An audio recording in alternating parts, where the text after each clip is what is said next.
surat 72 kita baca tak habis lagi, sikit lagi. Muka surat 72. Kemudian ada Abu Musa. Mula-mula ni bertanya Abu Musa tentang faraid. Abu Musa jawab ada sedikit kesilapan kerana bukan bidang dia. Jadi mereka pergi jumpa Ibnu Mas'ud. Ibnu Mas'ud memberi jawab. Mereka ni rajin pi Abu Musa, pi Ibnu Mas'ud, patah balik kat Abu Musa. Kemudian kami pergi semula kepada Ibnu Mas'ud radhiyallahu anhu. Lalu Abu Musa berkata, kamu jangan bertanya lagi kepada aku selepas ini, selagi si alim ini masih ada di kalangan kamu. Itu tengok cara jawab tu. Maknanya dia mengakui kelebihan yang ada pada sahabat yang lain. Memang sahabat macam tu. Hadis khuf sebelum ni, orang tanya Sayyidatina Aisyah tak tahu. Dia kata, i'ti aliyan fa innahu a'lamu bihadha minni fa in kana yusafiru ma'a Rasulillah. Dia selalu musafir dengan Rasulullah. Ali tu, tanya dia lebih alim dariku. Kita perlu belajarlah akhlak-akhlak mulia ni, kita perlu belajar. Kadang-kadang kita tak tahu, kita syorkan tanya kepada orang yang lebih arif. Macam tadilah tanya bab muamalat saham apa semua, saya pun tak berapa faham. Saya pun tak berapa nak tahu. Kalau di Malaysia ni tanya Dr. Zaharuddin Abdul Rahman. Dia berkeahlian, berkepakaran dalam muamalat semasa, khususnya perbankan Islam. InsyaAllah. Kita terus hadis ke-34, perkahwinan anak dara dan janda. Dia ni syok ni, kahwin. Orang Melayu kita kahwinnya bina masjid lah. Apa kena mengena dengan bina masjid pun tak tahu. Perkahwinan anak dara dan janda. Janda yang telah disetubuhi dipanggil manzalat bakaratuha, yang telah hilang darahnya, selaputnya tu dipanggil janda. Kalau yang masih ada itu dipanggil dara. Baru kahwin, isteri mati, orang Melayu panggil janda berhias. Sebenarnya dara berhias sebab dia belum bersetubuh. Suami mati hari perkahwinan. Isteri itu kita panggil janda berhias. Di sudut fiknya dia masih dara, kerana darahnya masih ada. Belum melakukan hubungan seksual, dara. Bila sebut dara, ada hak ayah dan datuk menjadi wali mujbir, boleh memaksa. Kemudian kalau orang yang dah ada isteri, poligami isteri kedua, kan? Isteri satu tu monogami ya. Poligami isteri kedua, ketiga. Kalau isteri kedua atau ketiga tu dara, kena duduk dengan dia seminggu 7 hari. Lepas tu baru balik. Jadi hati-hati kalau suami bercuti 7 hari tak balik rumah tu. Adalah anak dara tu. Jadi yang kita panggil janda berhias tu, statusnya sebenarnya dara. Siapa-siapa yang kahwin dengan janda berhias ni kena duduk dengan dia 7 hari dah. Kalau kita sebut dia janda, 3 hari je. Poligami dengan janda duduk 3 hari 3 malam. Poligami dengan dara 7 hari. Isteri pertama memang marah pun jangan marah. Dia kata mentang-mentang bagi izin, dia sign, dia bagi pun terpaksa lah. Terpaksa izin kan. Mentang-mentang bagi 7 hari tak balik. Dan itu belum giliran. Itu hak lepas akad. Kena duduk 7 hari kalau isteri kedua tu dara. Kita panggil janda berhias, dia janda berhias, suami mati janda berhias, kita panggil. Padahal dia masih dara 7 hari ya. Dara janda ni dilihat kepada selaput tu. Maaf cakap no. Dan ada special case, selaput tu hilang masih dara. Ini melalui sukan. bersukan yang aktif, hilang selaput tu, ada itu masih darah. Yang janda ni hubungan seksual sama ada tubuh ataupun na'udzubillah berzina ke apakah, hilang itu melalui persetubuhan yang halal atau haram, maka ia dipanggil janda. Jadi hukum dara janda ni yang pertama, anak dara boleh dipaksa dalam fiqh Syafi'i lah. Bila cukup syarat-syaratnya boleh dipaksa dan dia akur, dia kena kahwin. Yang kedua, anak dara ini kalau poligami dengan dia, kena duduk dengan dia 7 hari. Janda 3 hari. Lepas 3 hari baru susun jadual. Macam tu. Lepas 7 hari atau 3 hari tu baru susun jadual. Itu bukan jadual, itu hak pengantin baru. Yang kata gatai duduk sampai 7 hari tak balik-balik. Memang macam tu lah. Memang macam tu ada, tapi kita tak muatkanlah. Hadis tu di sini tak jumpa, kena baca dalam fiqh munakahat yang lengkap akan jumpa lah. Al-thayyib dengan al-bikir kan. Ada lain istilah, lain hukum.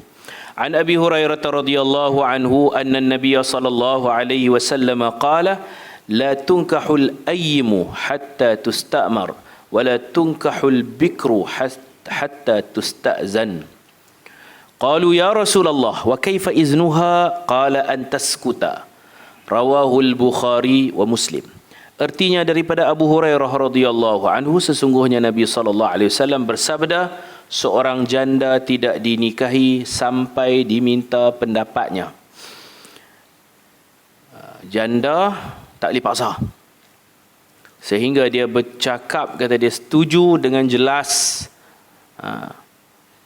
barulah boleh dikahwinkan dia. Tak ada siapa boleh paksa dia. Janda ni sama ada suami mati ataupun na'udzubillah dia dicabul ketika kecil. Dia janda. Janda tak mesti tua. Janda kecil pun ada yang dicabul.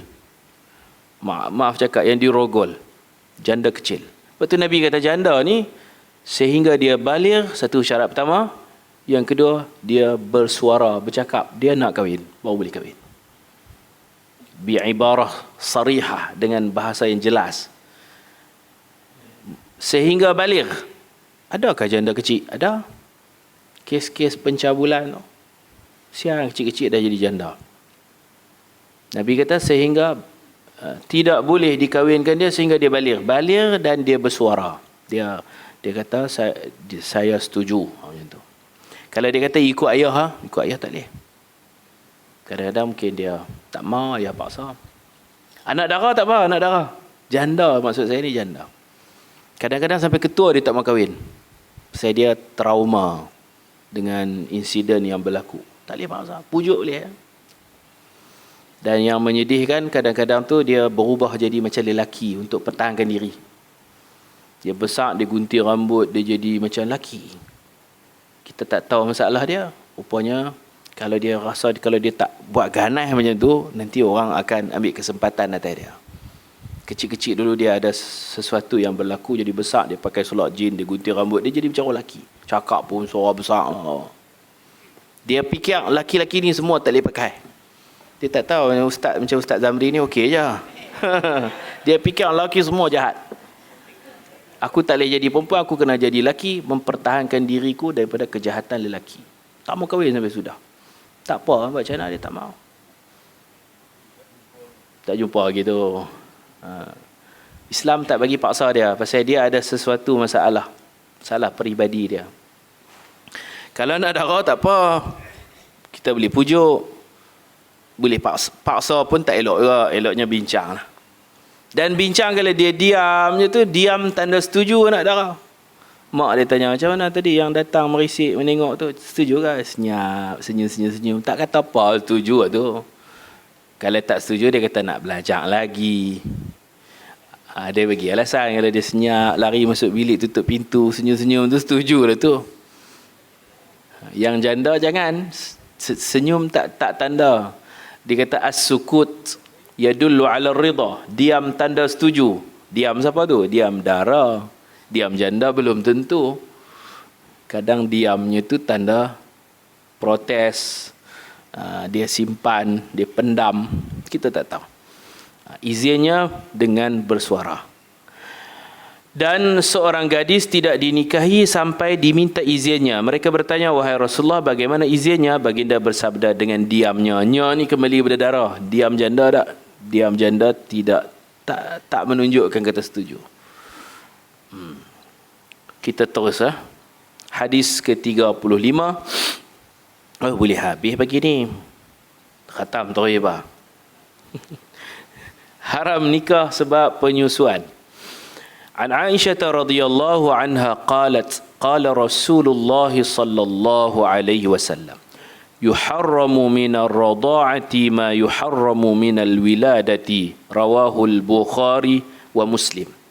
Artinya daripada Aisyah radhiyallahu anha berkata Rasulullah sallallahu alaihi wasallam bersabda diharamkan perkahwinan dengan sebab penyusuan seperti apa yang diharamkan dengan sebab kelahiran. Jadi bila kita ada anak susu tu macam anak kandung kita. Syarat ini kalau nak ambil anak angkat, jadikan dia anak susu, itu lebih baik. Syarat dia kita ambil tu dia belum 2 tahun. Kemudian dia meminum susu badan ni sebanyak 5 kali dalam masa yang berpisah-pisah. Khamsu mutafarriqat. 5 kali waktu berlainan. Kalau bagi susu belah kanan, kemudian dia tak kenyang lagi bagi belah kiri, itu kira sekali, bukan 2 kali. Kenyang bukan syarat.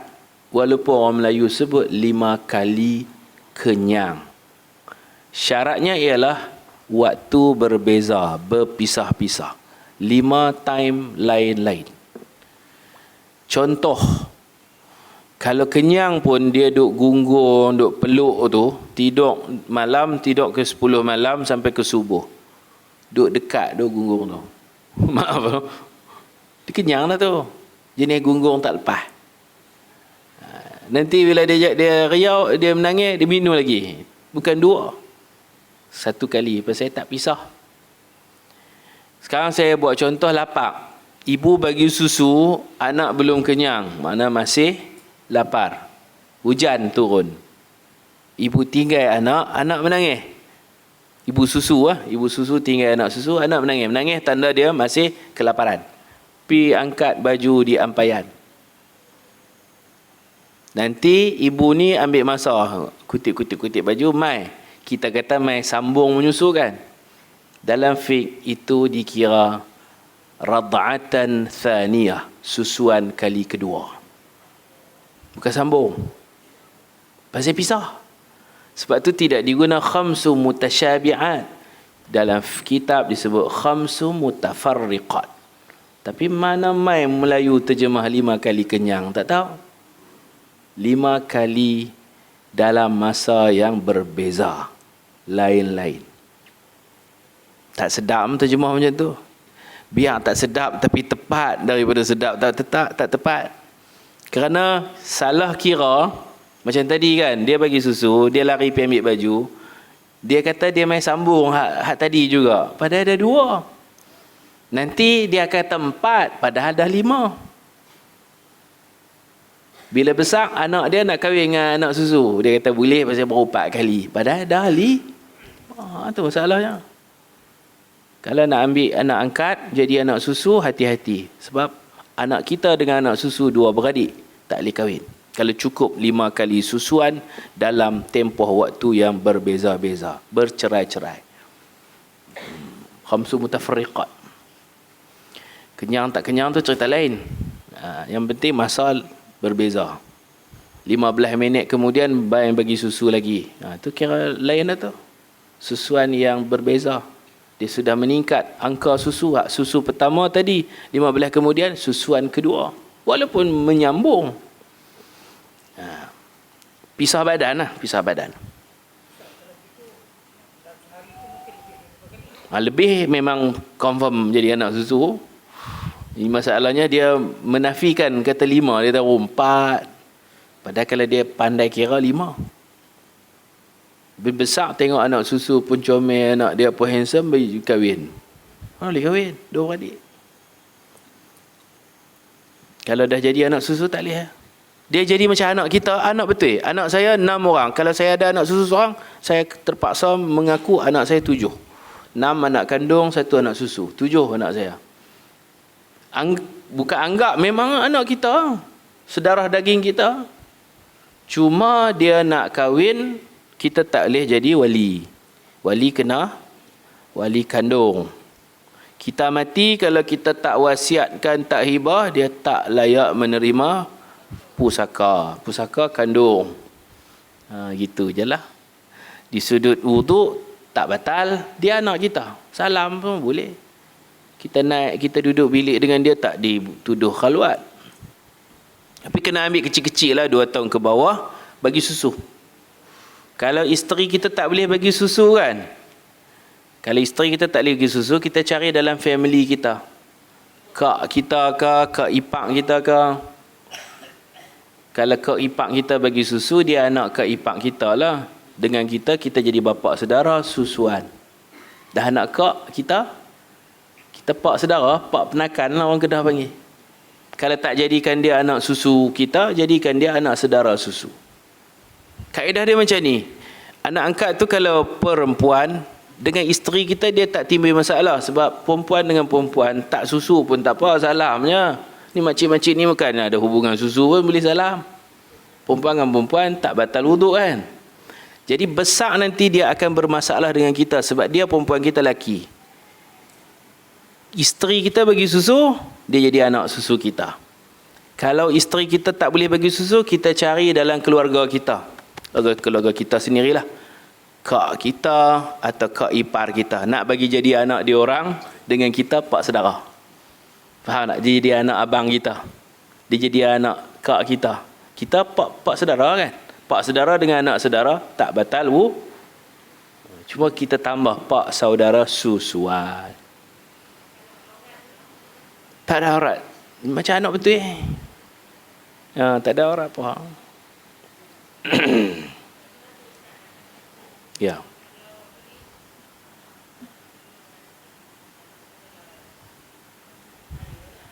Ya.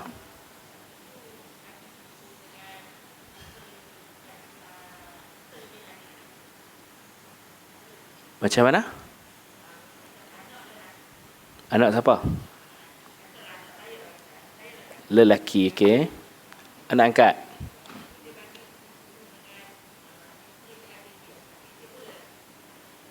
Isteri adik.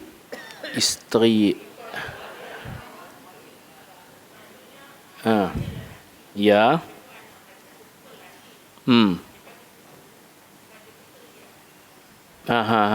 Okey, dia jadi bapa saudara lah. Dia bapa saudara.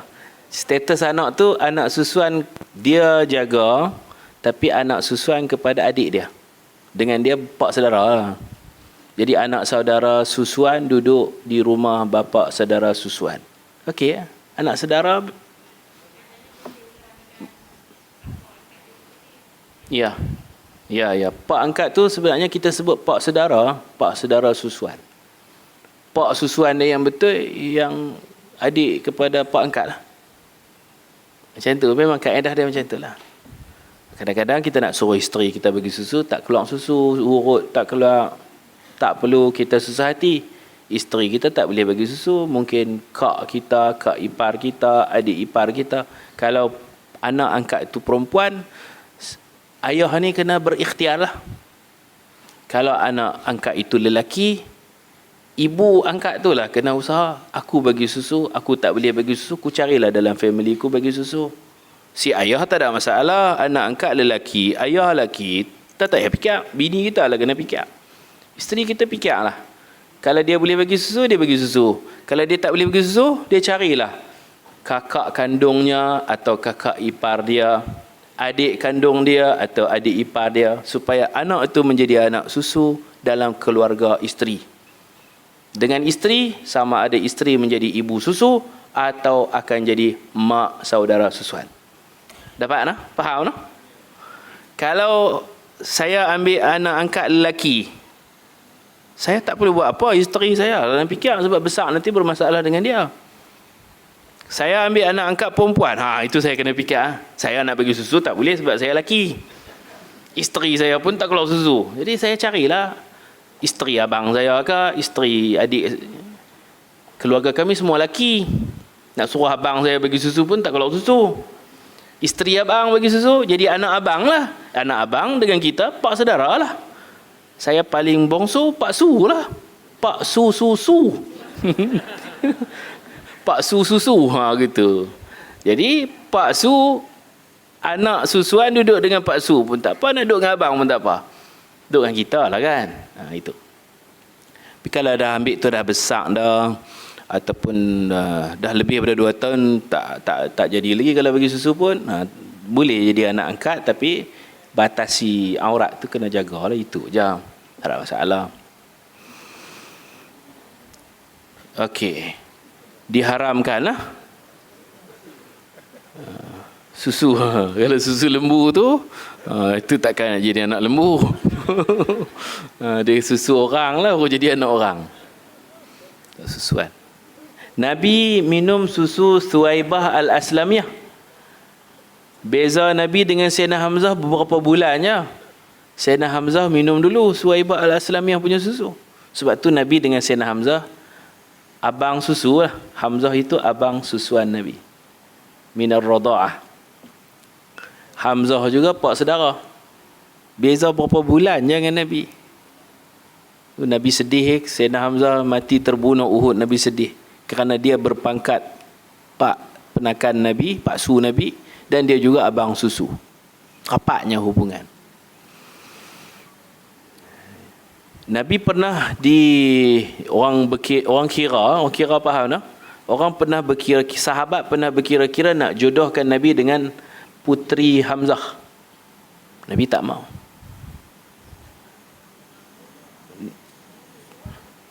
Sebab orang fikir Nabi dengan anak Sayyidina Hamzah, Nabi dengan anak dia sepupu.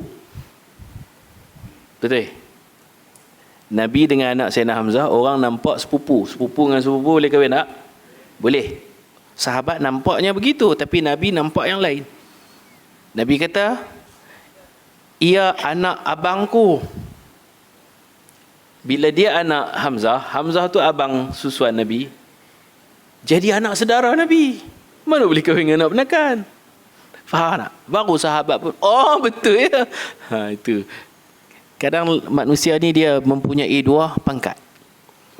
Nabi dengan anak Sayyidina Hamzah sepupu. Di sudut tu halal kahwin. Kalau kita kira Nabi dengan Sayyidina Hamzah 2 beradik, anak Sayyidina Hamzah anak saudara Nabi. Nabi dah jadi pak saudara. Sepupu pun betul, pak saudara pun betul.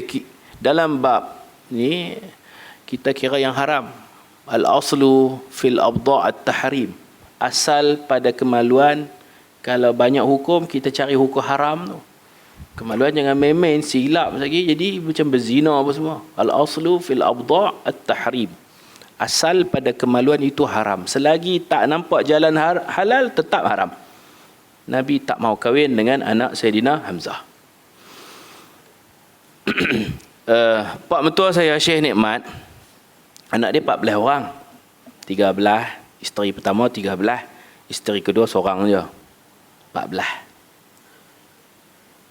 Dia kata anak dia 15. Main mana pula 15?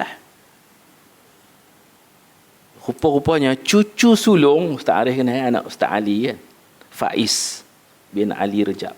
Cucu sulung minum susu opah, maktuk ni panggil. Cucu minum susu nenek.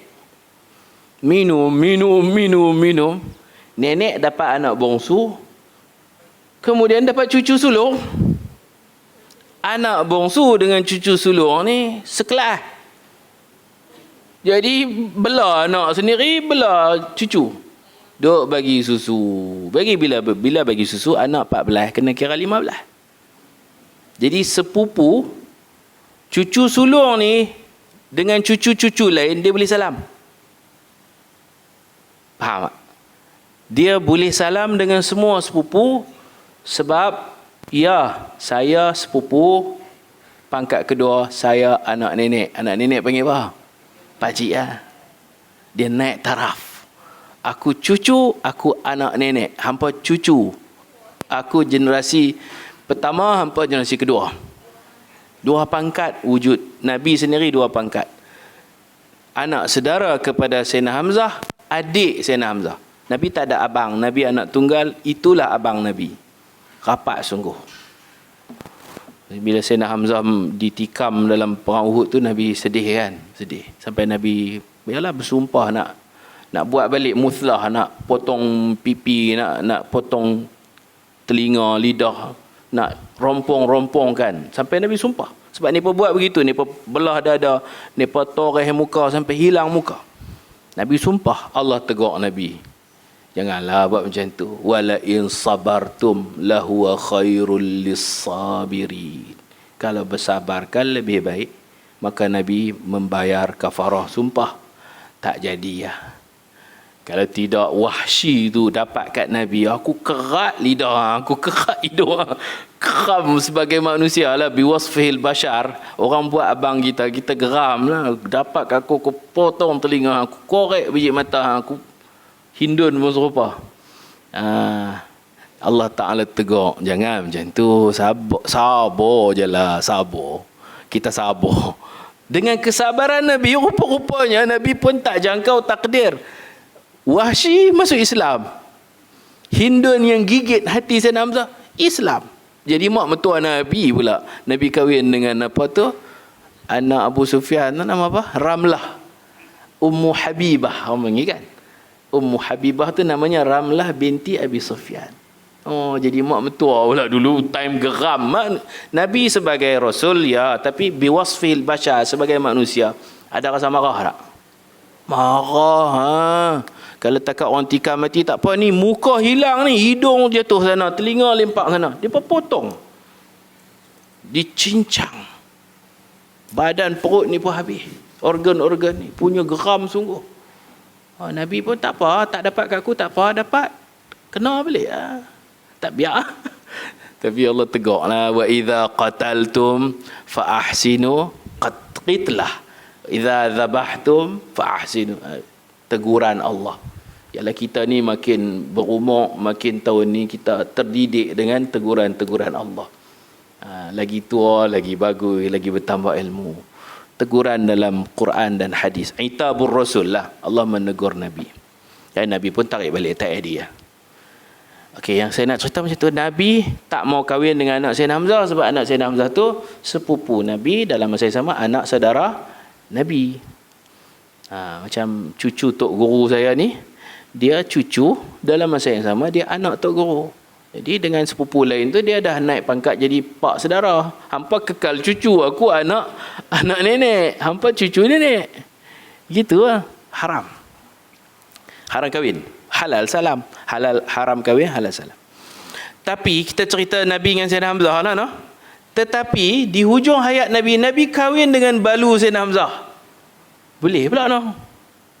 Maimunah binti Harith kita jumpa dah semalam. Sayyidina Abdullah bin Abbas tidur di rumah Maimunah nak tengok tahajud Nabi apa kan. 10 ayat Ali Imran apa semua, makan dhab, minum susu, saya cerita dah kemarin. Nabi kahwin dengan Maimunah, boleh pula. Tak apalah, itu isteri abang, kak ipang, adik ipang boleh kahwin dengan kak ipang tak? Boleh. Kalau kita kata Sayyidina Hamzah pakcik Nabi kahwin dengan makcik boleh tak? Boleh, sebab itu bukan mak saudara, itu bekas isteri pak saudara. Kalau saya ada pakcik, isteri pakcik saya tu saya tak boleh salam sebab saya halal kahwin.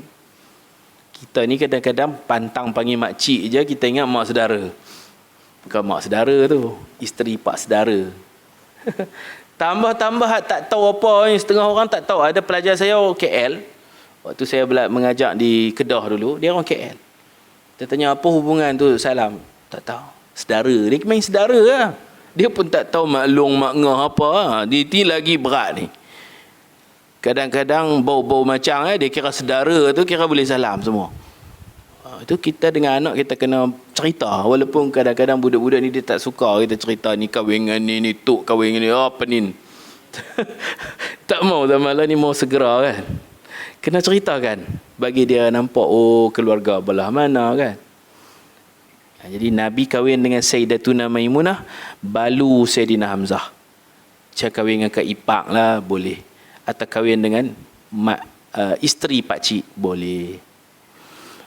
Sayyidatina Aisyah, pernah satu hari, rumah Sayyidina Aisyah ni berdepan dengan rumah Sayyidina Hafsah. Sekarang Nabi kita berada dalam hujrah syarifah bilik Sayyidatina Aisyah lah tu. Nabi, Sayyidina Abu Bakar, Sayyidina Umar kan, kita duduk bagi salam kan. Tempat kita lalu tu, kita nak bagi salam, itu rumah Sayyidatuna Hafsah, sebab dia muqabil, rumah bertentang. Rumah Aisyah dengan Hafsah ni, Hafsah depan tu. Jadi saya rasa yang laluan kita tu, kita memijak tapak rumah Hafsah binti Umar. Satu hari Nabi duduk dengan Sayyidatina Aisyah di rumah Sayyidatina Aisyah, tiba-tiba dengar orang bagi salam di rumah Hafsah. Orang bagi salam, dan Sayyidatina Hafsah, isteri Nabi, jawab salam, buka pintu, dengar bunyi pintu dibuka dan lelaki tu masuk. Maka Sayyidatina Aisyah katakan, ya Rasulullah, tu lelaki mana tu bagi salam? Hafsah duduk seorang-seorang, dia buka pintu, dia jawab salam, dia bagi masuk. Nabi relax kan, Nabi kata tak apa, itu abang susu dia. Abang susu dia. Dia duduk seorang-seorang, tak apa, seorang-seorang pun tak apa. Maknanya Sayyidatina Aisyah ni risau lah, isteri Nabi duduk seorang-seorang bagi lelaki masuk. Abang susu tak apa, Nabi kata. Maka Sayyidatina Aisyah tanya, kalau macam tu saya duduk seorang-seorang, pak penakan dia pun ada pak penakan susu datang, boleh buka pintu tak? Nabi kata boleh, sebab itu mahram, tak jadi masalah. Jadi susu ni bukan anak susu je, kita ada anak saudara susu, cucu susu, cucu penakan susu, dia orang panggil kita tok su, tok ngah, susuan. Macam tu. Siapa yang minum susu, dia masuk dalam keluarga tu, senang je. Ya.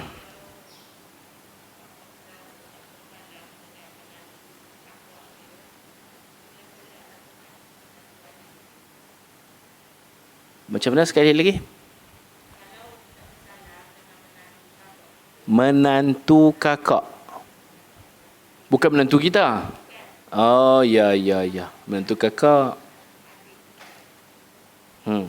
Kita menantu kakak kita je boleh salam dengan dia. Sebab itu menantu dia, menantu kita lah. Tak boleh, itu menantu kakak. Nah, kita tak ada apa hubungan. Kita nak kata mak saudara pun tidak. Mertua ni dia terhad kepada ibu kandung. Saya cerita saya lah. Siapa mertua saya? Ibu kandung isteri saya tu mertua saya. Ataupun kalau isteri saya ada ibu susuan, itu pun mertua saya. Ibu mertua, ibu yang melahirkan isterimu, atau ibu yang menyusukan isteri kamu, itu ibu mertua. Ibu tiri isteri bukan mertua. Syekh Nikmat ada 2 orang isteri, satu isteri yang melahirkan isteri saya, itu mak mertua, mak kandung isteri. Kalau ada mak susu isteri pun mak mertua. Yang ibu tiri dia tak mengandungkan dan dia tak menyusukan, maka tak timbullah istilah mertua tiri. Mertua tiri tak ada. Tak wujud pun, orang Melayu ni macam-macam. Mertua hanya 2. Ibu yang melahirkan isteri atau ibu yang menyusukan isteri. Khalas, cukup takat tu. Isteri kedua, pak mertua saya isteri kedua dia tak akan melahirkan isteri saya. Satu, betul lah, takkan 2 orang perempuan nak beranak seorang manusia kan. Kita tanya, dia bagi susu tak? Tak. Pasal isteri saya dah besar baru dia berkahwin, jadi tak sempat bagi susu. Jadi tak ada apa, ajnabiyah.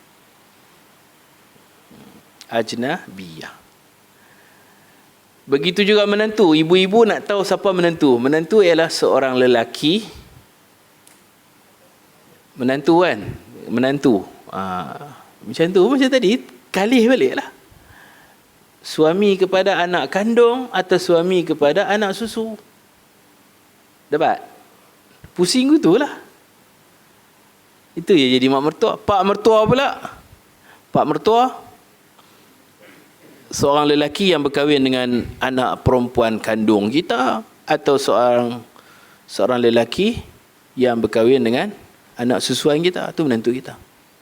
Kalau menantu perempuan, kita laki, menantu kita perempuan. Perempuan tu dikahwin dengan siapa? Kalau dia kahwin dengan anak kandung kita, laki tu anak kandung kita, atau laki tu anak susu kita, dia menantu kita lah. Tapi kalau laki husband dia tu anak tiri kita, tak boleh salah lah dengan isteri dia. Saya ada anak laki tiri contoh. Anak tiri saya lelaki. Saya bukan bapa kandung, saya bapa susu ke? Tak juga, isteri saya tak bagi susu. Saya tanya balik lah. Tak ada maklumat kata kita sebagai bapa. Kita cuma bapa tiri, bukan bapa kandung, bukan bapa susu. Jadi nanti bila dia besar, anak laki tiri kita ni, anak isteri lah, anak tiri ni anak isteri kan. Tapi dengan kita bukan bapa kandung, kita bukan bapa susu. Bila dia kahwin, isteri dia tak boleh salah dengan kita. Faham tak? Sebab itu orang panggil menantu tiri. Menantu mesti menantu kandung atau menantu susu. Itu je. Orang yang ada isteri 4, dia buat kenduri, dia dapat menantu. Hak ayah ni tak apalah, memang dia terima menantu. Hak isteri 3 orang lagi ni tak ada apa-apa pun hubungan.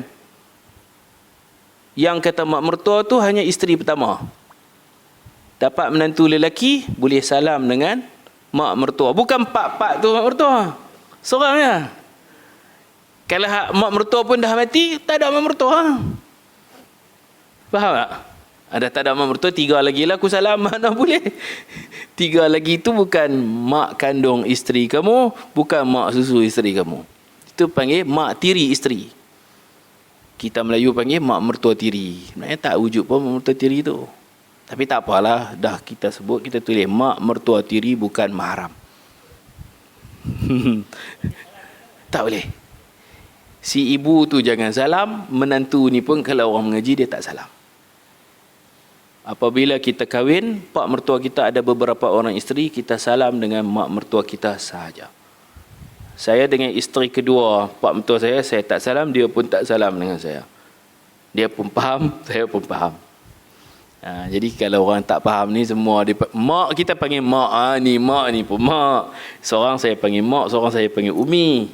Tapi di sudut aurat semua kena jagalah.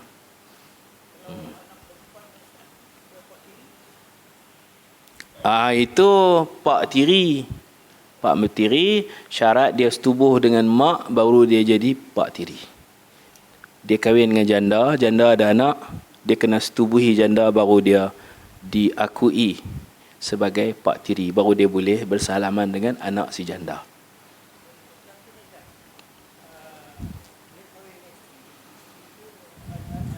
Betul? Ya.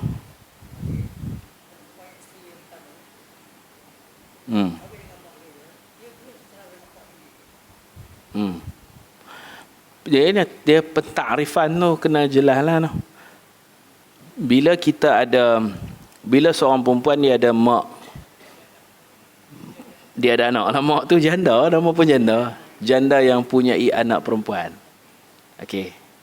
Jadi bila janda ni berkahwin, kahwin saja tak cukup. 2 syarat. Allati dakhaltum bihin wa rabbaibukumul lati fi hujurikum allati dakhaltum bihin. Yang kamu setubuh dengan janda, kamu aqdun nikah, akad nikah dan berlaku persetubuhan dengan janda, ad-dukhul bil ummahat yuharrimul banat, gitu. Setubuh dengan janda mengharamkan anak janda. Nikah saja tak jadi, kena pergi kamera Helen dulu. Bawa janda pergi kamera Helen, balik dari kamera Helen baru boleh salam dengan anak si janda. Anak tiri. Baru sah dia jadi anak tiri, baru sah ayah-ayah ni jadi pak tiri. Itu pak tiri, mak tiri tak? Mak tiri lain pula. Mak tiri semata-mata nikah. Contoh saya ada ayah. Ayah saya kahwin lain. Saya panggil apa dengan isteri ayah tu? Tak boleh dengan makcik, dengan mak lah, mak tiri. Ayah saya kahwin dengan seorang perempuan. Saya panggil apa kat perempuan tu? mak tiri, mak muda ke apakah, ayah saya akad nikah sarung cincin je, saya boleh terima mak nak salam. Boleh. Mak tiri tak syarat setubuh. Dia terus jadi mak tiri selepas nikah. Apa dalil dia? La tankihu ma nakaha abaukum. Jangan kamu nikah dengan perempuan yang telah menikah dengan ayah kamu. Perempuan tu dah menikah dengan ayah kita. Dia telah diiktiraf sebagai mak tiri. Walaupun belum bersama, baru sarung cincin tak sama lagi, kita boleh salah dah.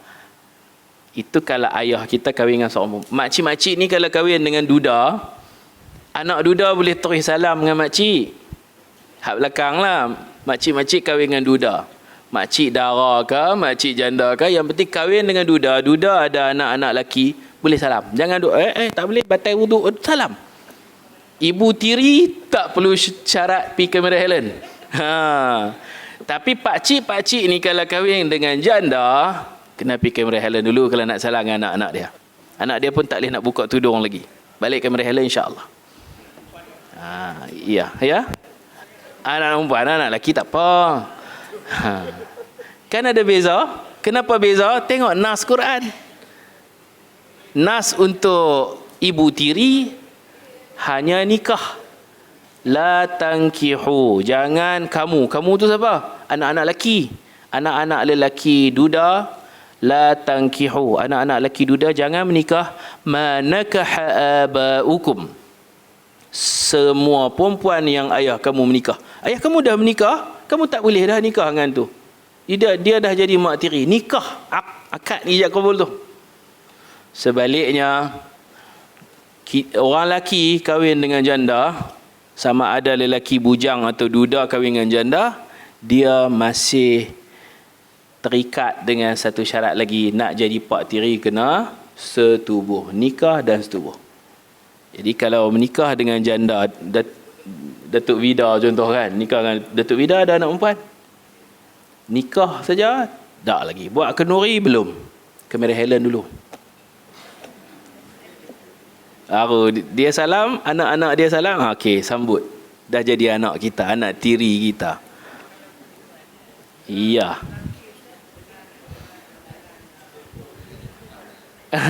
Macam mana? Menantu lelaki, okey. Isteri. Tak boleh. Itu yang tu dah saya sebut awal tadi. Kita lelaki kahwin dengan seorang perempuan, kita tak boleh salam dengan mak tiri isteri kita sebab tak wujud mak mertua tiri. Mak mertua tiri, pak mertua tiri tak wujud. Ini mertua. Yang tak sah ni pak tiri, mak tiri lain pula tu.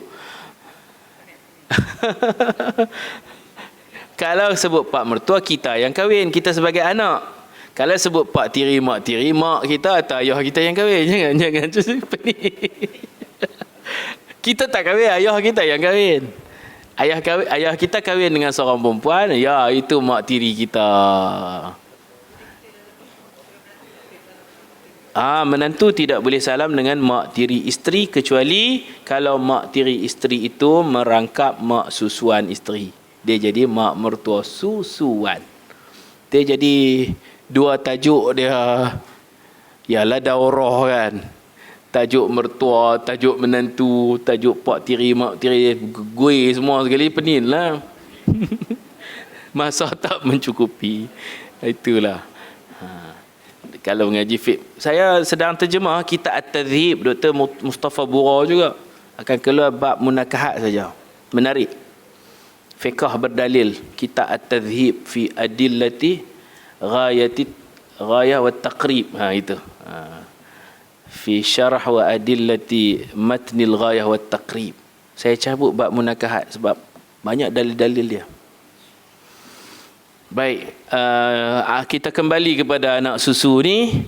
Di awal Islam, syarat penyusuan mesti 10 rada'at, 10 kali bagi susu. 10. Kemudian dimansuhkan 5. Dan kedua-duanya ni ayat Quran.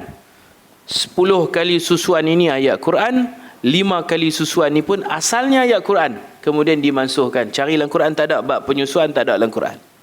Dia adalah hadis. Dulu sahabat baca dalam sembahyang tu. Ashru rada'atim ma'lumatin yuharrim. Baca dalam sembahyang. Ditilawah kan. Kemudian dihapuskan tulisan, dibuang hukum. Tinggal 5 kali susuan. 5 kali susuan ni pun asalnya tilawah. Ba'dun nas ma zala yatluha Qur'ana. Tujuh. Tapi ibu-ibu ayah-ayah jangan duk carilah lah ni, memang tak ada. Cari daripada Baqarah sampai An-Nas, mana ayat susuan yang kata 10 kemudian diubah jadi 5, tak ada. Ada dalam hadis. Lepas tu baca Qurannya tak memadai, kena baca hadis juga. No? Jadi ini orang panggil mansuh hukum bersekali dengan tulisan. Tilawah semua. Kalau baca juga dalam sembahyang, insya-Allah sekali kita bawa ni batal. Tak boleh. Batal solat sebab dia sudah mansuh hukman wa tilawatan. Baik, terus 36, suami wajib menanggung nafkah anak dan isteri. Ni yang saya sebut tadi ni, apa, isteri Abu Sufyan yang gigit hati Hindun kan, dia gigit hati Sayyidina Hamzah, dia berluah, dia marah, ludah pahit kot, rasa tak sedap. Tapi akhirnya dia menjadi ibu mertua Nabi kerana Nabi kahwin dengan anak kandungnya, Ramlah Ummu Habibah. Daripada Aisyah radhiyallahu anha berkata, isteri Abu Sufyan yang bernama Hindun bin Utbah masuk berjumpa Nabi sallallahu alaihi wasallam. Beliau bertanya, wahai Rasulullah, ni mak mentua masuk jumpa menantu, tak apalah mak mentua dengan menantu. Tapi tak panggil Muhammad tu, wahai Muhammad tu. Mak mentua dengan menantu panggil pangkat juga, Rasulullah, hormat. Kita kan mak mentua kita panggil Zamri, apa ada panggil ustaz-ustaz pula. Ni Zamri gitu je lah kan. Mak saya pun, tapi mak saya lain, mak saya panggil saya Ibrahim. Mak mentua panggil Zamri. Saya ada 2 nama. Pecah rahsia di sini. Belah saya panggil Ibrahim, belah isteri panggil Zamri. Sekolah pun panggil Zamri. Pasal apa tu panjanglah ceritanya. Biasalah kampung ni kadang-kadang dia ada 2 nama. Dia adalah sebab-sebab dia tu. Waktu saya teriak ke apa tak tahulah. Ataupun saya waktu tu ada penceramah terkenal nama Ustaz Ibrahim ke. Mungkinlah. Adalah. Tak apa. Banyak nama bagus. Kasratul asma' tadullu ala syarafil musamma. Baik. Daripada Aisyah radhiyallahu anha berkata, isteri Abu Sufyan yang bernama Hindun bin Utbah masuk berjumpa Nabi sallallahu alaihi wasallam. Beliau bertanya, wahai Rasulullah, sesungguhnya Abu Sufyan seorang lelaki yang kedekut. Tu dia. Abu Sufyan tak ada kat situ. Dia tak ada ni kita panggil ribah. Ribah apa tu? Mengumpat lah no. Zikruka akhaka bima yakrah. Tu mengumpat. Sebut keburukan orang dan dia tak dengar. Kalau dia dengar, dia marah. Dia suka ke dia marah? Kalau dia dengar, dia lalu-lalu kat tu, bini dia duk kata kat Nabi, suami saya ni Abu Sufyan, pak mentua engkau tu Abu Sufyan tu kedekut. Dia dengar-dengar, dia senyum ke, dia terkejut, marah. Jadi mengata di belakang yang orang tu tak suka. Kalau kata kat belakang, suami saya ni rajin selawat tau. Itu kan ngumpat, tu puji. Hadis ni nak bagi tahu boleh juga mengumpat. Mengumpat haram, tapi ada kalanya dibolehkan. Ni istifta' ni, meminta fatwa, meminta hukum. Tapi lebih baiklah kalau dia bawa dalam ayat lain. Wahai Rasulullah, suami jiran saya ni kedekut. Pusing-pusing sikit. Itu lebih afdal. Orang telefon radio kan, soal jawab agama, kadang-kadang kita dengar, kita pun terkejut. Ustaz, suami saya ni orang Pendang, dia habaq kampung semua. Tu suami saya tak semayang. Kalaulah kita duduk kampung tu, kita boleh cari. Tahu. Abang lah suami orang lain. Boleh, memang boleh. Kena suami dia dengar radio semua, mengamuk kawan tu. Kalau boleh tu kita sembunyi-sembunyikan tu lebih baik. Tapi tak berdosa mengumpat untuk tahu hukum. Mengumpat haram, tapi dikecualikan. Ada beberapa jenis mengumpat yang dibolehkan. Antaranya inilah untuk dapat hukum. Mungkin dia nak sarahah, dia nak abang tauhid terang, tak mau sembunyi-sembunyi. Suami saya nama Abu Sufyan, kedekut. Jelas. Nabi pun tak tahu, Nabi baru tahu kedekut. Rupanya pak mentua aku ni. Dia tidak memberi nafkah kepadaku, nafkah yang mencukupi untuk perbelanjaan diriku dan anak-anak. Duit dapur tak bagi, tapi nak makan. Balik-balik tanya, tak ada cucuk apa? Tepung tak beli. Kalau nak buat cucuk kat dia tu, kena cabut duit lah. Senyap-senyap. Tak payah habaq. Mencuri dibolehkan. Soalan, boleh curi tak duit dia untuk beli bahan-bahan dapur? Jawab Nabi, ambil lah senyap-senyap. Jangan kantoi.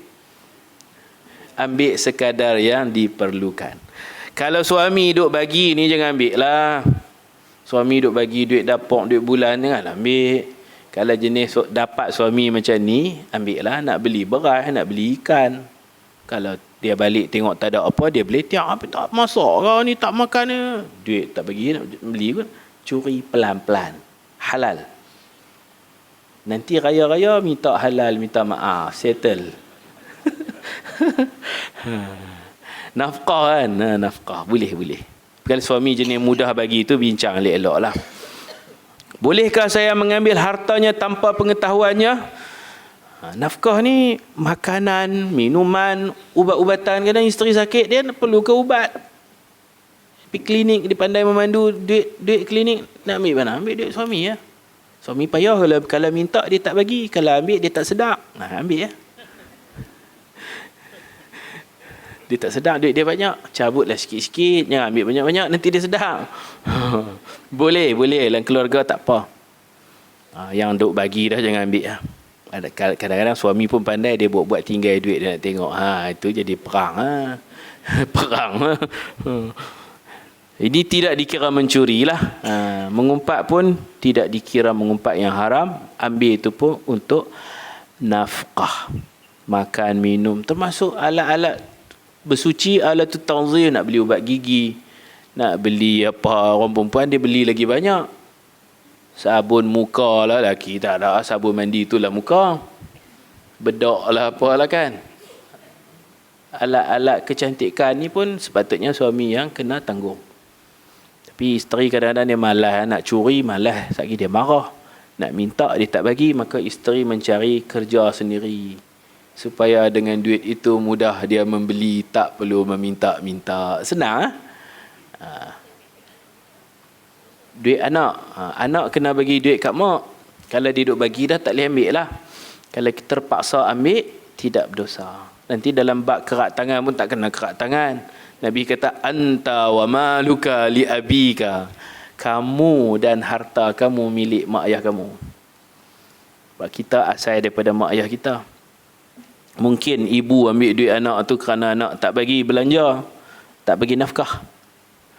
Ambillah hartanya sekadar yang diperlukan sahaja untuk perbelanjaan kamu dan anak-anak kamu. Habis. Hadis ke-37. Ya.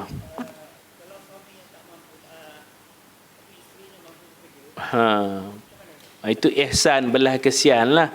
Suami tak mampu kerja, isteri kerja. Isteri tak wajib tanggung suami. Yang tanggung tu suami tanggung isteri. Bukan isteri tanggung suami. Gitu.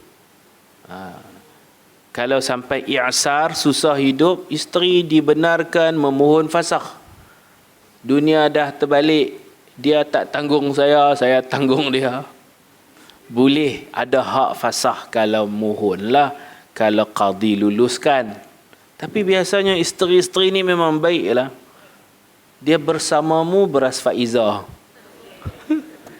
No? Walaupun suami tu stroke, mandi pun dah tak pandai. Suami, isteri lah yang jurih mandi.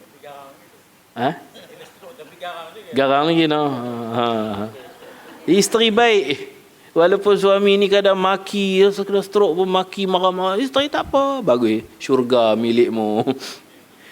Fik, kalau dah tak sabar, boleh proses fasakh. Aku jurih mandi, aku suap makan, dia maki aku tinggal hang pada muka mati kering. Boleh, tapi perempuan ni dia baik Dulu suami kerja, suami sakit, dia pula cari kerja. Boleh je kalau dia nak hidup single, kahwin lain pun boleh. Kebahagiaan dia. Tapi tak banyak yang buat macam tu. Tak sampai hati. Bagusnya, Masya Allah. Kalau suami dapat isteri yang sakit, belum tentu tu. Isteri sakit kan, sama ada dia belah juga dan dia pasang sebelah kaki lagi ataupun tak tahulah. Tu yang kalau buat segmen bersamamu, segmen tu perempuan belah lelaki, saya duk tengok juga lelaki belah perempuan tak ada pun kan. Perempuan bagus ya, puji ya, kita puji orang perempuan, setia bersamamu. Kemudian kalau susah, beras Faiza mai bagi beras kan. Itu ya, tak apalah, isteri tanggung, dapat pahala banyak. Dan seandainya lepas itu suami ditakdirkan sihat, dia boleh claim lah kalau dia kira hutang lah, dia simpan bil-bil tu. Suami sihat, suami kerja pula, bayar hutang kalau dia tuntut lah. Kalau tak tuntut, buat senyap sudah, halal lah tu kalau dia tuntut. Bagus juga. Asalnya suami je, tapi dengan kegawatan ekonomi ni sama-sama kerja. Ataupun isteri kalau dia tak kerja sangat pun, dia berniaga online ke apa, dia nak cari duit sendiri supaya dia boleh beli bahan-bahan lepas bedak tu pun tak apa dah. Malas nak minta-minta ni. Itulah. Biasanya uruf kita di Malaysia ni, kalau suami menoreh getah, isteri pun pi toreh sama. Suami buat bendang, isteri pun pi bendang sama. Tolong menolong. Tapi bukan satu kewajipan lah. Lepas kahwin tu, kita dah serah anak perempuan kita, yang jamu makan tu laki dia lah. Tapi kalau tak kerja apa, nampak malas pula. Walaupun tak wajib. Isteri sebenarnya tak wajib kerja. Kewajipan isteri hanya dua. Melayan suami. Yang kedua, mendidik anak-anak. Tengok anak baca Quran, kerja rumah, itu isteri. Basuh baju tu kerja mesin basuh. Tu suami juga belikan mesin basuh. Lepas dah basuh, siapa nak sidai, itu bibi kalau berkemampuan. Kemas rumah bukan tugas isteri. Semua dia buat tu untuk tambahan pahala. Masak pun bukan tugas dia. Tugas hakiki seorang isteri 3. Layan suami, didik anak, taat perintah suami yang ketiga. Tang taat ni lah, suami kata masak nasi, masak. Tak suruh tak masak, betul bendu ya kan. Taat. Dalam taat tu lah, suami kami kata tak sapu sampah ke ni, semua ni sapulah hari-hari, kena sapu, mentaati. Kalau suami ada bibi, suami akan tanya bibi, kenapa berselerak, kenapa tak sapu? Tak boleh tanya bini. Kalau berkemampuan lah kan. Jadi kemas rumah, lipat baju, sidai baju, itu bukan tugas isteri. Itu dia buat tu hanya berbuat baik, ihsan. Banyak ibu-ibu dapat pahala banyak. Masak nasi, pahala. Sidai baju, sapu sampah, pahala. Bukan tugas pun. Tapi jangan tak buat pula. Memang ngaji sini bukan tak buat. Ayah-ayah mula takut ni, nampak takut. Dia pakat faham sangat-sangat tugas dia buat tu je. Jaga suami, layan suami, didik anak semayang, apa, baca Quran, kerja rumah dia perhatilah. Sampah dia buat tak tahu. Tapi daurah jadi gulai tu. Tapi tak apa, ayah-ayah pun faham, isteri-isteri pun dah faham, okey lah. Sebenarnya yang tu kena tolong-menolong lah. Sebab bukan kerja isteri. Ada hari isteri sapu sampah, ada hari kita sapu sampah. Ada hari suami sidai baju, ada hari isteri sidai baju, sama-sama itu. Masak nasi pun, ayah masak nasi lagi sedap. Sekali-sekala masak. Tolong-menolong lah maksudnya kan. Pihak didik anak tu betul. Sekiranya Ustaz, sekiranya didik anak tu, mengasuh anak tu isteri. Jadi kalau hantar pusat asuhan, siapa bayar? Nasri. Isteri lah. Sebab itu sebenarnya tugas dia. Didik anak, tengok kebajikan makan minum anak tu kan. Bila hantar di pusat asuhan, siapa bayar? Dua-dua kerja. Itu isteri bayar. Makan, susu, pampers, suami. Duit bayaran nafkah, suami. Duit jagaan anak, isteri. Sebab itu tugas dia. Dah dia kerja, dia passing kepada ni, dia bayar lah. Kita kena faham lah. Ya. Tapi kalau bapa ayah bayar lagi bagus lah.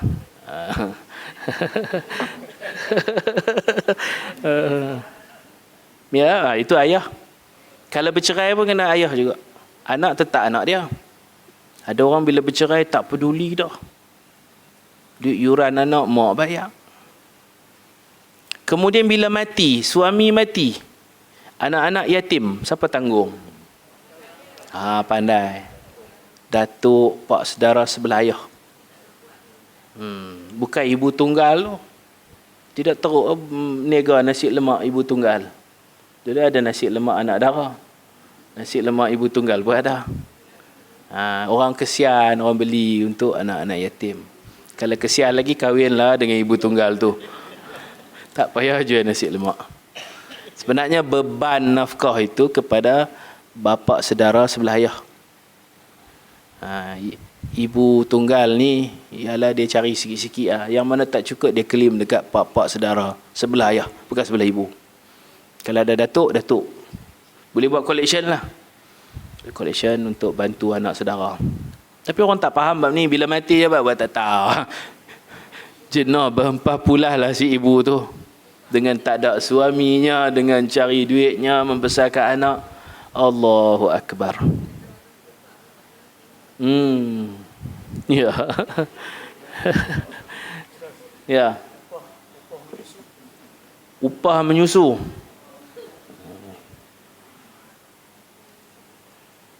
Upah bagi susu lah.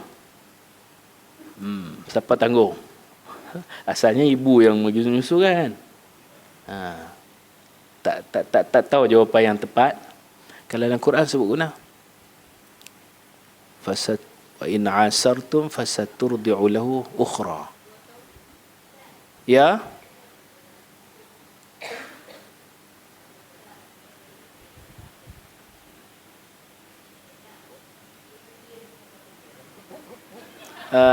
Saya tak pernah dengar. Macam mana? Isteri bagi susu ke anak, okey.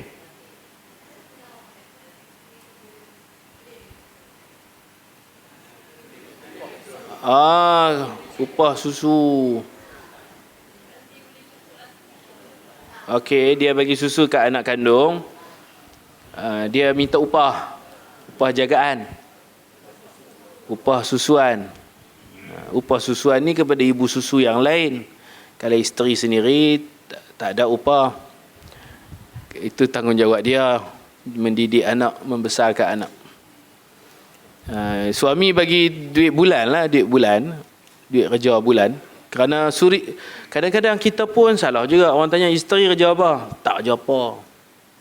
Tak kerja. Salah tu. Jawab suri rumah. Suri rumah tu satu pekerjaan. Bila sebut kerja, kena ada pendapatan lah.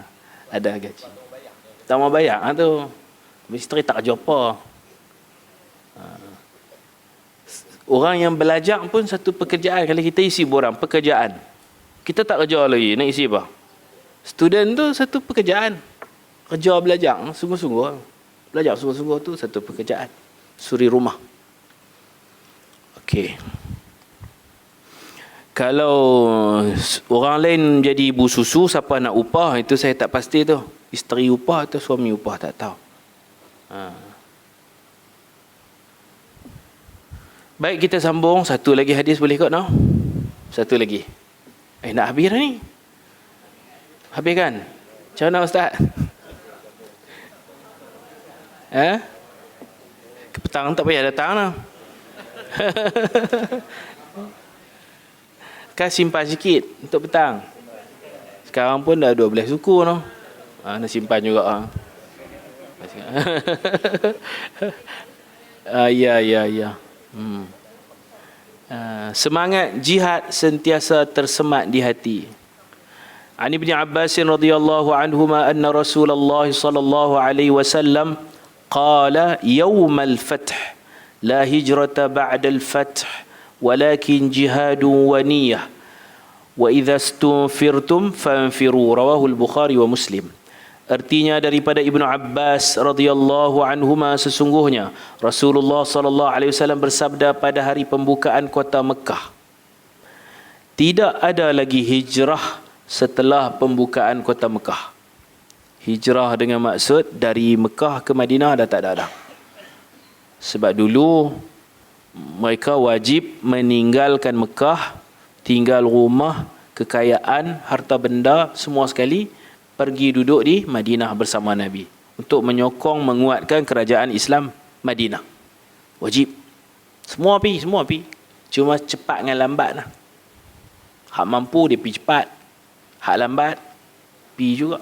Mustadhafin lambat pergi. Semua berhijrah. Kecuali orang-orang tertentu yang Nabi lantik sebagai mata-mata Nabi untuk terus tinggal di Mekah, memberi berita kepada Nabi. Itu cara Nabi lah, politik Nabi.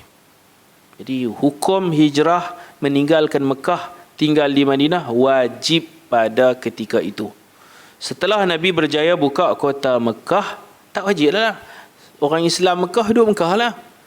Yang berhijrah akan pulang ke Madinah. Orang Ansar balik Madinah. Muhajirin Madinah. Yang masuk Islam yadkhuluna fi dinillahi afwaja di Mekah tu, stay di Mekah, tak payah pergi Madinah. Tak ada lagi perpindahan tempat. Dia hijrah dalam bentuk lain lah pula. Dalam satu hadis Nabi sebut al-muhajir man hajara ma nahallahu anhu. Orang berhijrah iaitu berubah sifat, meninggalkan apa-apa yang Allah larang. Yang kedua, riwayat yang lain, al-muhajir man hajaras sayyiat. Orang berhijrah ialah orang yang meninggalkan sifat-sifat buruk, berubah perangai. Tempat tak payahlah duduklah Kuala Kangsar ni. Tak payahlah ramai-ramai pergi Madinah, tak muat. Duduklah di tempat masing-masing. Tak payah berubah perangai kita daripada buruk kepada baik, baik kepada lebih baik. Berubah ilmu kita daripada kurang berilmu kepada berilmu, kepada pertambahan ilmu. Hari-hari kita berubah. Tetapi hadis ini tidaklah jadi mansuh. Sekiranya, kata ulama, kita duduk di dalam satu negara yang tak boleh mengamalkan Islam, nak kena hijrah tempat juga. Negara yang tak membenarkan kita mengamalkan Islam. Kita di Malaysia, okey, boleh amalkan Islam, agama lain boleh mengamalkan agama dia tanpa menghina Islam. Itu perlembagaan kita. Tak payah hijrah duduk sini. Tetapi kalau dapat rezeki kerja Madinah, agak-agak nak pergi sana tak? Pergi tak wajib, tapi dia ada fadilat dia. Man istata'a minkum an yamuta bil Madinah falyamut biha. Siapa di kalangan kamu boleh kerja Madinah, boleh habis umur mati Madinah, usahakan. Kalau saya dapat kerja sana, saya pergi dapat jadi pensyarah sana kan, pergi duduk sana. Ustaz Arif kan dijemput jadi pensyarah Universiti Islam Madinah. Yusah tinggalkan sana best lagi. Gaji pun lebih. Boleh mati sana, kerja sana kan. Nabi kata, kok ada peluang pergi duduk sana. Kerana aku memberi syafaat kepada orang yang mati di Madinah. Tak wajib pergi, tapi kalau ada peluang, ada jemputan, kita pergilah. Kalau pergi umrah pun, kalau boleh mati sana tu syok. Saya selalu tanya atas bah, ibu-ibu, ayah-ayah, ada tak yang nak mati di Madinah? Pakat tak jawab. Faham, kita baca hadis semua, tapi buat dono, buat tata. Pasal dalam beg tu ada unta nak bagi kat cucu. Beli hadiah kan, macam-macam, tak mau. Sayyidina Umar dia berdoa tu, doa mati Madinah. Allahumma rzuqni syahadatan fi sabilik wa fi baladi rasulik. Allahumma rzuqni syahadatan fi sabilik wa fi baladi rasulik. Ya Allah, rezekikan aku syahid pada jalanmu, dikebumikan di bumi nabimu, yakni Madinah. Sayyidina Umar doa, mati syahid ke bumi Madinah, dapat tu, makbul. Dia ditikam syahid, tapi bukan syahid ma'rakah, dimandikan di salat. Bukan dalam peperangan ketika dia nak mengimamkan solat subuh, bukan dalam suasana perang. Jadi urus macam biasa, tapi as-syahid jugalah, dapat fadilat syahid. Dikebumikan di mana? Di Madinah, sebelah Nabi. Makbul doa dia. Jadi kita pun antara tempat kematian yang kita minta ialah mati di Madinah. Tapi nak balik Malaysia agak lah. Pi umrah, niat minta, ya Allah matikan aku di Madinah. Tapi bukan kali ni lah, kali lain lah. Sebab kali ni beli unta.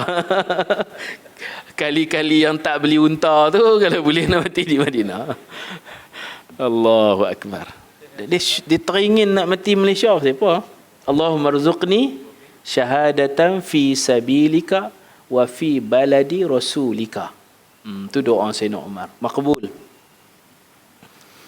Kita memang teringin nak mati sana, tapi tak tahu lah, teringat Malaysia juga. So, kita ada komitmen, ada sekolah apa semua kan. Satu lagi, bila kita baca syarah hadis, ini ada pelepah lah, tabrir orang kata. Dalam syarah disebut, memanglah sahabat pun faham mati di Madinah dapat syafaat Nabi kan. Riwayat ada sebut syafi', ada riwayat sebut syahid. Aku memberi syafaat, aku menjadi saksi.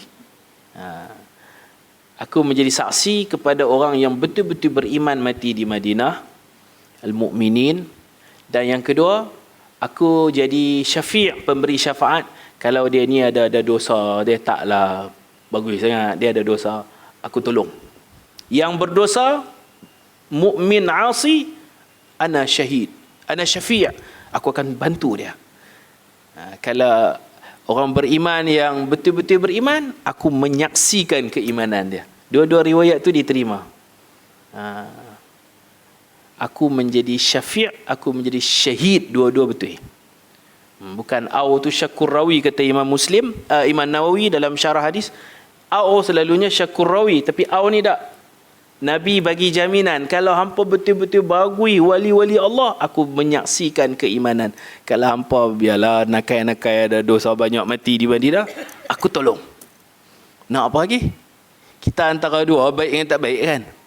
Tak baik pun dapat syafaat Nabi, kalau baik disaksikan penyaksian, disahkan iman. Untung mati Madinah. Tetapi kenapa sahabat keluar? Pasal komitmen dakwah. Sayyidina Bilal mati di Syria, Jami' Bilal. Dia pun sayang Nabi, sayang Masjid Nabawi, tempat dia melaungkan azan. Kenapa dia pergi Syria? Kerana dakwah. Jadi dalam syarah hadis dihurai, kalau kita mati di tempat lain pun, tapi hati kita Madinah, tak apa. Teringin, siapa tak teringin? Saya teringin. Tapi teringin nak balik juga anak-anak murid kita, sekolah kita. No? Syekh Fahmi meninggal di Banjar, dia tak teringin kan mati di Madinah dekat dengan Nabi, teringin. Kalau jasad kita mati di lain pun, hati kita tetap Madinah. Mudah-mudahan dapat syafaat juga, insya-Allah. Sahabat ni ramai-ramainya banyak keluar di Syria, di Mesir, di Iraq. Sayang mereka Madinah satu, tapi berdakwah itu sesuatu yang lebih besar lagi. Mereka keluar. Ya tidak, ni pun semua baqa' fil Madinah, duduk tahun tu tapi mana kan. Pakat keluar di Syria, beribu-ribu makam sahabat. Tidak lagi wajib hijrah ke Madinah lepas Fathu Mekah. Walakin jihadun wa niyah, akan tetapi yang tetap ada adalah jihad dan niat. Niat berkobar-kobar untuk membela Islam. Kalau berlaku peperangan, kita sanggup memberikan nyawa, sanggup kita korbankan. Ada niat jihad, niat untuk pertahankan Islam. Maka jika kalian diperintahkan berangkat berjihad, maka berangkatlah. Wallahu a'lam bissawab. Mudah-mudahan Allah berkati masa kita. InsyaAllah. Sikit lagi ya. 38, 39. 43 lagi lah noh. InsyaAllah petang ni lah. Petang ni kita habiskan. InsyaAllah. Wa sallallahu ala sayyidina Muhammadin wa ala alihi wa sahbihi ajma'in walhamdulillahi rabbil alamin. Saya kembalikan majlis kepada Al-Fadhil Ustaz. Silakan.